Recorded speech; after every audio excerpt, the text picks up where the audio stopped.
નમસ્કાર વિદ્યાર્થી મિત્રો, વેટ ડિજિટલ એજ્યુકેશનમાં હું પરેશ વિરડિયા આપ સર્વે મિત્રોનું હાર્દિક સ્વાગત કરું છું। મિત્રો, આપણે જોઈ રહ્યા છીએ ધોરણ 11 વિષય ઇતિહાસ, જેમનો પાઠ 1 વિશે ચર્ચા કરીએ છીએ કે ભાઈ ઇતિહાસની, પ્રાચીન ભારતના ઇતિહાસની જે સાધન સામગ્રી છે એને જાણવા માટેનો જે ઇતિહાસ છે અથવા તો સાધન સામગ્રીના આધારે આપણે કઈ રીતના ઇતિહાસ જાણી શકીએ છીએ એની આપણે ચર્ચા કરીએ છીએ। આગળના વિડીયોમાં આપણે ચર્ચા કરી કે ભાઈ પ્રાચીન ભારતમાં જે લેખન કાર્યની શરૂઆત કઈ રીતના થઈ, જેમાં આપણે આગળ છે એ મનુસ્મૃતિ વિશે ચર્ચા કરી। તો આની પણ એક મહત્વનો ગ્રંથ છે કે જે કોણે લખેલો હતો, મનુએ લખેલો હતો। આ સિવાય અંગ્રેજો દ્વારા પણ ક્યાંક ને ક્યાંક ભારતીય ઇતિહાસ લખવામાં આવેલો હતો અને જે અંગ્રેજીમાં અનુવાદ પણ થયો હતો, એની ચર્ચા કરી।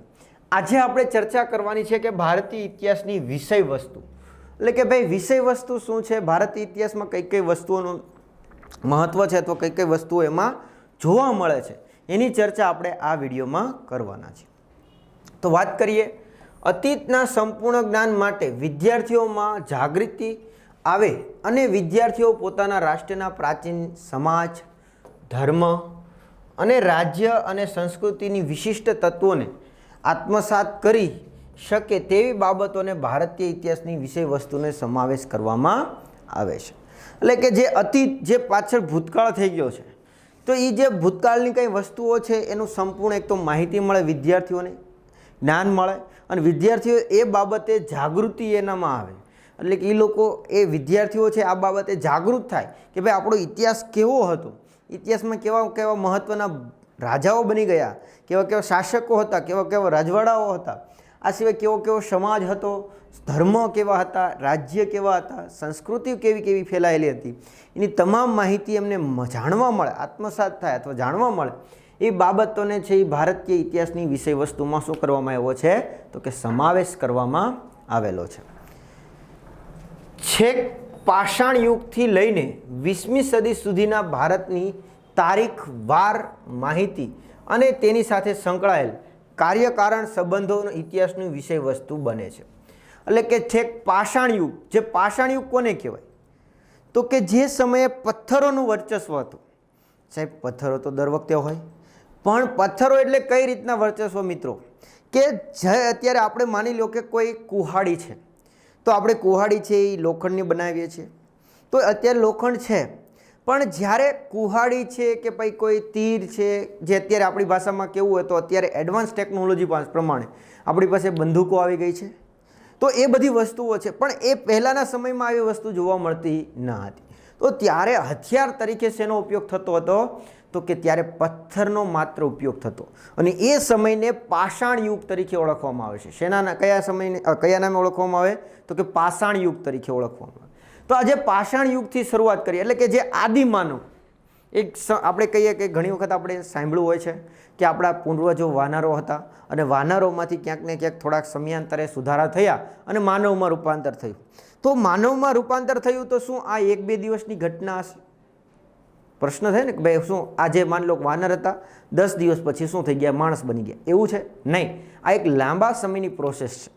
આ થયા પછી હવે માની લો કે એવું કહેવાય કે ભાઈ ભટકતું રખડતું જીવન જીવતા અને શિકાર કરતા, અને શિકાર દ્વારા જે પણ કંઈ મળે શિકાર એને ખાઈને પોતાનું ગુજરાન ચલાવતા। હવે એવું એક કે ભાઈ આ જે શિકાર કરેલી વસ્તુ, તો ભાઈ એને શિકાર કરવા માટે કાંઈક તો જોશે, કેમ કે ઘણી વખત ઘણા પ્રાણીઓને મારવા માટે કાંઈક જોઈએ, એમને સાથે સીધી રીતે આપણે જઈને મારી ના પણ શકીએ, અથવા તો ઘણી વખત એવું થતું કે કોઈ હિંસક પ્રાણી આપણી સામે આવી જતું, તો એનાથી બચવા માટે પણ કંઈક જોઈએ।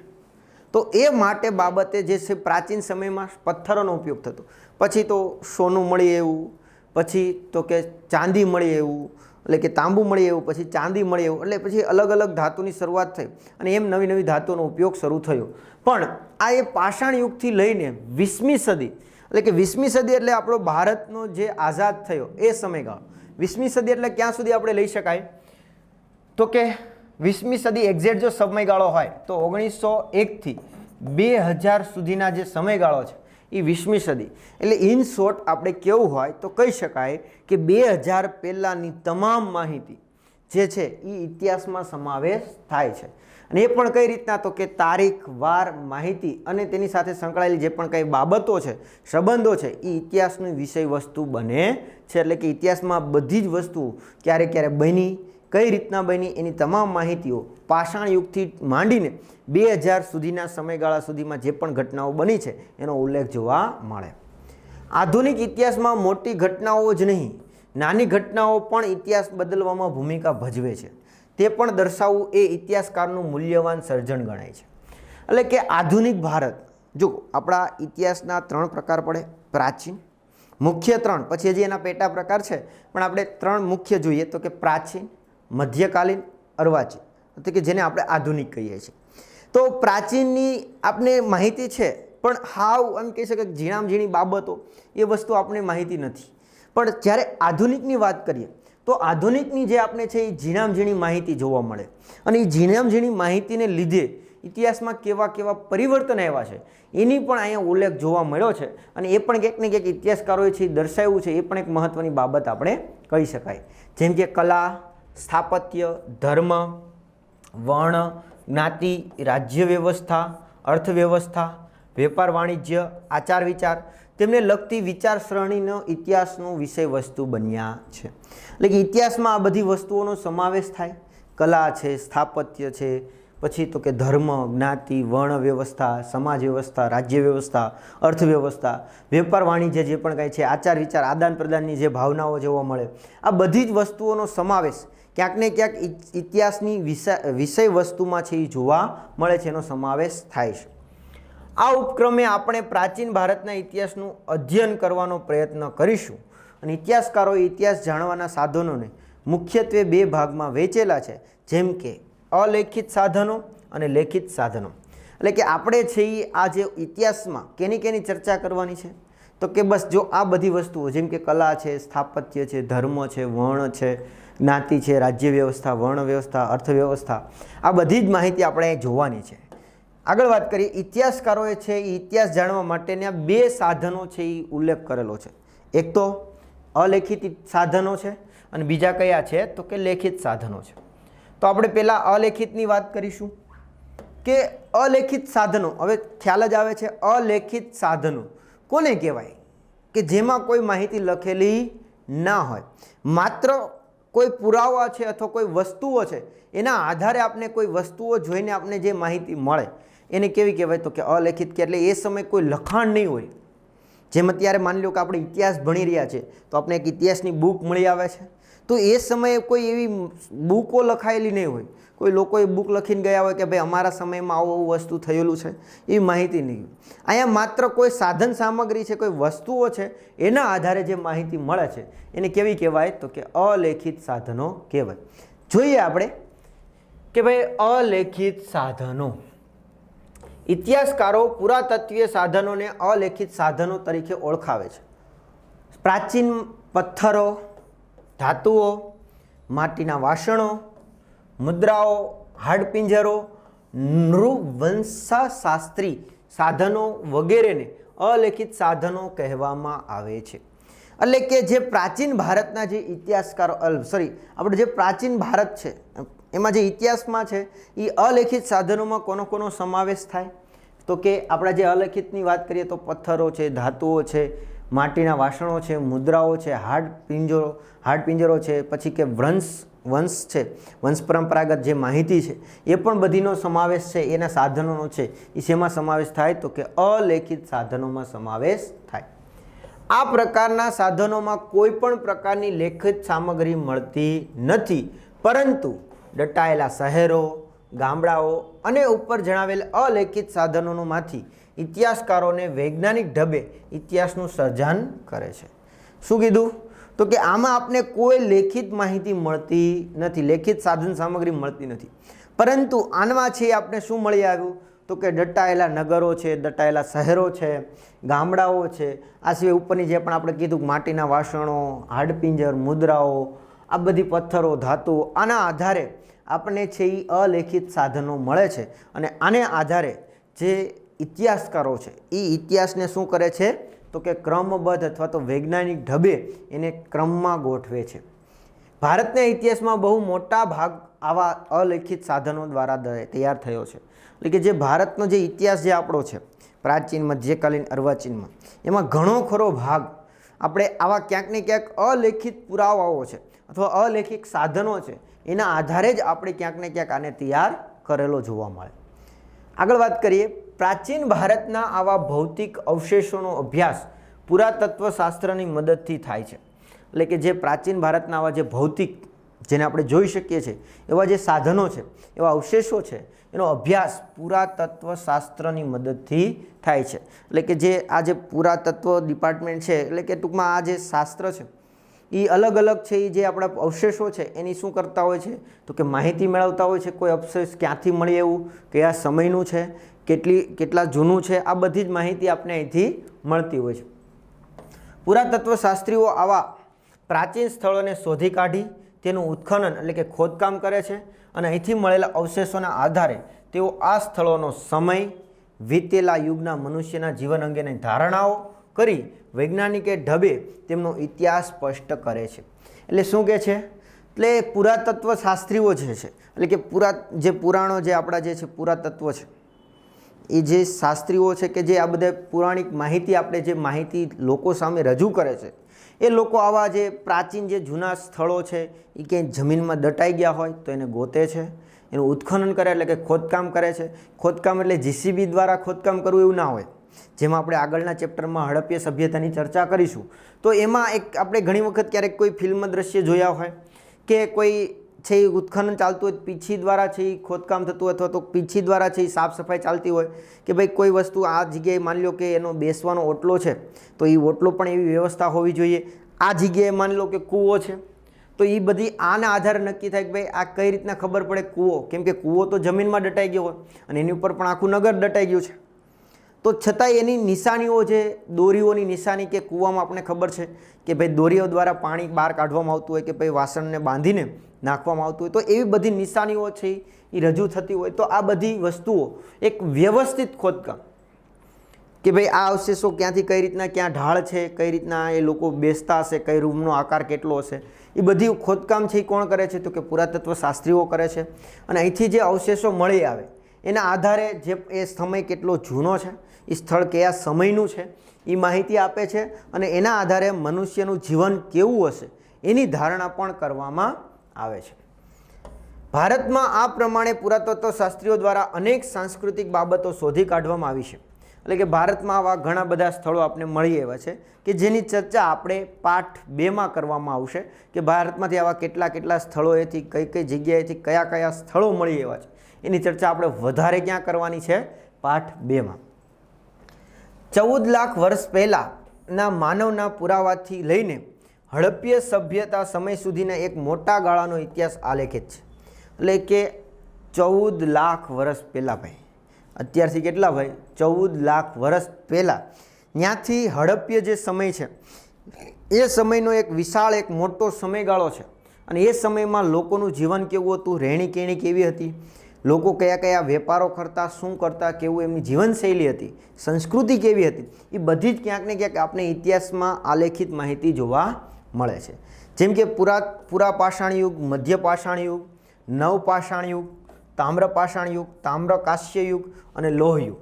એટલે કે જે આ બધી માહિતી, આ જે સમયગાળો આપણે જે કીધું ને 14 લાખ પહેલાંથી અત્યાર સુધીની માહિતી જોવા મળે, તો એમાં કયા યુગોનો સમાવેશ થાય તો કે પુરાપાષાણ યુગ, મધ્યપાષાણ યુગ, કે જેમાં આમાં અલગ અલગ સમય પ્રમાણે અલગ અલગ માહિતી છે મિત્રો.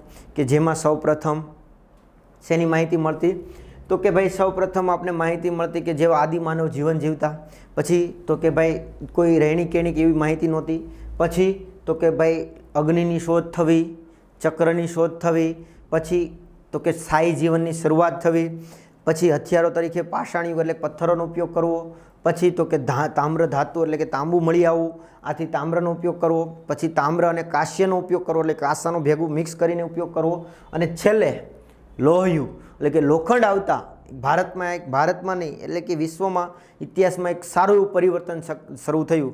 કેમ કે લોખંડ આવતા અત્યારે તમને ખ્યાલ છે મિત્રો, લોખંડ એક નાની અમથી ટાચણીથી માંડીને મોટા મોટા મશીનો છે, મહાકાય મશીનો, એમાં તમામમાં શેનો ઉપયોગ થાય છે તો કે લોખંડનો ઉપયોગ થાય છે. એટલે એમ કહી શકાય કે લોખંડની જ્યારથી શોધ થઈ, શરૂઆત થઈ, ઉપયોગ શરૂ થયો, ત્યારથી એક ઇતિહાસમાં સખત પરિવર્તન આવ્યું, સારું એવું પરિવર્તન જોવા મળ્યું. આગળ વાત કરીએ. ભાઈ હવે પ્રશ્ન એ છે કે સાહેબ આ બધી વસ્તુ ઠીક છે મળી આવી, પણ આપને ખબર કેમ પડે કે કોઈ પણ વસ્તુ કેટલી જૂની છે? હવે એ તો સમય માની લો કે કોઈ 500 વર્ષ જૂની છે, ઘણા એમ કે ભાઈ મેં 700 વર્ષ જૂની છે, કન્ફર્મ કેમ થાય? કેમ કે એ સમયની તો હવે ચોક્કસ કોઈ માહિતી હશે ને કોઈ વ્યક્તિ તો જીવતો હશે ને, નકરે પૂછી લેવાનું ભાઈ આ વસ્તુ ક્યારે થઈ હતી.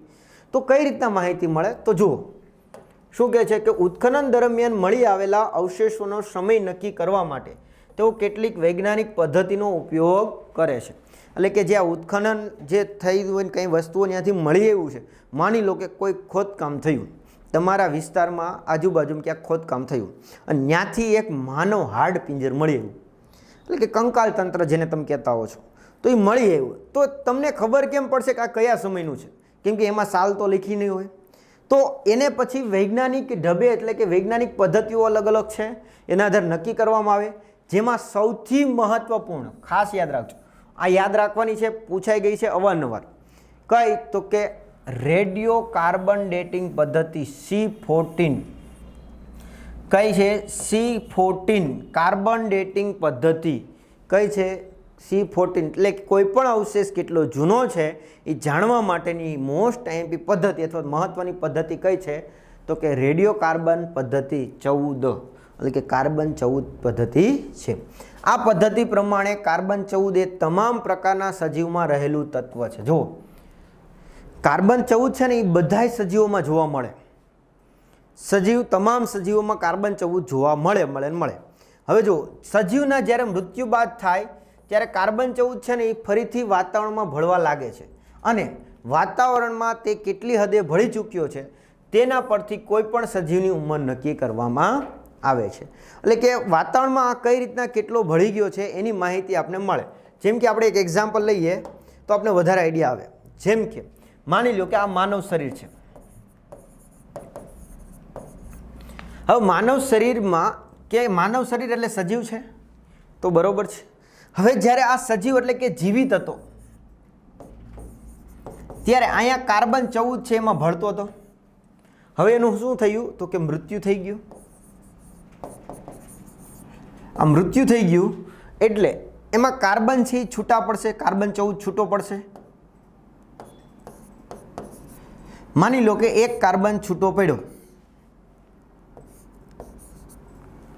પછી ચોક્કસ સમયે એટલે કે 5 વર્ષ પછી બીજો કાર્બન છૂટો પડ્યો, પાછા 5 વર્ષ પછી ત્રીજો કાર્બન છૂટો પડ્યો. આમ ચોક્કસ સમયે એક એક કાર્બન એમાંથી છૂટો પડતો જાય મૃત્યુ થયા પછી.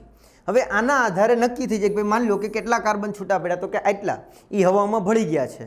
તો આની આ જે તે શરીર છે, આ હાડપિંજર છે કે જે પણ કાંઈ સજીવ હતું એ આટલા વર્ષ જૂનું છે. એ નક્કી કયા આધારે થાય તો કે C14 કાર્બન ડેટિંગ પદ્ધતિના આધારે થઈ શકે છે. એટલે કે કોઈ પણ અવશેષ કેટલું જૂનું છે એ જાણવા માટે કઈ પદ્ધતિ છે તો કે C14 કાર્બન ડેટિંગ પદ્ધતિ. તો આના આધારે આપણે જાણી શકીએ છીએ. વનસ્પતિના અવશેષો અને તેની સાથે પરાગ છે વિશ્લેષણની પદ્ધતિનો ઉપયોગ કરી તેની ઉંમર નક્કી કરવામાં આવે છે અને ભૂસ્તરશાસ્ત્રીઓના અભ્યાસથી ખડકો અને ખાણોમાંથી કેટલાક જૂના સમયના ધાતુઓ મળી આવી હશે તે નક્કી થઈ શકે છે. એટલે કે આ જે વનસ્પતિના અવશેષો છે અને તેની સાથે પરાગ વિશ્લેષણની પદ્ધતિ. હવે પ્રશ્ન એ થાય સાહેબ આ પરાગ વિશ્લેષણની પદ્ધતિ એટલે કઈ? તો માની લો કે ભાઈ આ વૃક્ષનું થડ છે, આ વૃક્ષનું થડ છે, જાડું છે. હવે તમે ઘણી વખત ક્યારેક જોયું હોય કે કપાય ત્યારે વચ્ચે છે ને એક્ઝેક્ટ વચ્ચે આમ ગોળ આમ કને એક ઘાટું એવું છે એ રાઉન્ડ થઈ ગયેલું હશે. ઘાટું છે એ મરૂન, આપણે જે ભાષામાં કહીએ મરૂન ભાષાની આસપાસ આવું છે, ઘાટું છે એ ચક્ર હશે કે ભાઈ આવું ઘાટું. એ બદામ નહીં હોય, જોજો આટલો ભાગ ખાલી હશે, આટલો ભાગ ખાલી હશે. તો અહીંયા એ જોવા મળશે આટલામાં. તો આના આધારે આ કેટલું વિસ્તૃત છે. હવે માની લો કોઈ પણ વૃક્ષ છે એ જેટલું જૂનું ને એટલું આ વલય છે એ કેવું હશે, મોટું હશે, અને જેટલું વૃક્ષ નવું એનું વલય કેવું હશે, નાનું હશે. ખબર પડી? તો આના આધારે છે એ નક્કી થઈ શકે છે ભાઈ કોઈ પણ વૃક્ષો છે, વનસ્પતિ છે એ કેટલા છે, એ જૂના છે. કઈ પદ્ધતિ? તો કે પરાગ વિશ્લેષણની પદ્ધતિ. એના આધાર નક્કી થાય. આ સિવાય જે ભૂસ્તર શાસ્ત્રીઓ છે એ કોઈ પણ ખડકો છે, ખાણો છે, એમાં કેટલા સમયની જે ધાતુઓ, જૂની ધાતુ છે, અમુક ધાતુઓ મળી આવતી હોય, એના આધારે છે એ નક્કી કરવામાં આવે કે કોઈ પણ અવશેષ કેટલો જૂનો છે.